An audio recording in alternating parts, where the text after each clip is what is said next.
Guys यो चाहिँ हैन कोदोको ढेँडो हो है। अनि यो चाहिँ सोसीको झोल हो है। आम्मा यस्तो सेटिस बनाएछ दिदीले, यस्तो सेटिस बनाएछ। वाउ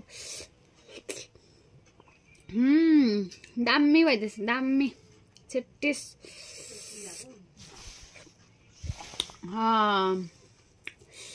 कालो ढेँडो पनि भन्दा हुन्छ, किनभने यो कोदोको आटाको कालो ढेँडो नै हुन्छ नि त।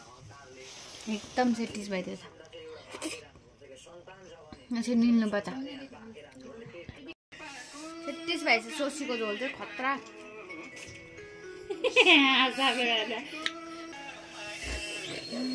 किस्मतवाला हो म त। सोसीको ढेँडो पनि खानु पाइरहेको छु, सावाको ढेँडो पनि खानु पाइरहेको छु। तिम्रै घरमा मात्रै पाक्छ है सोसी त, हाम्रो किन कसैको घरमा त सोसी भन्नु हो के हो थाहा हुँदैन। हाम्रो थामीहरूलाई मात्रै थाहा हुन्छ। मेरो ढैलो त सकिसक्यो।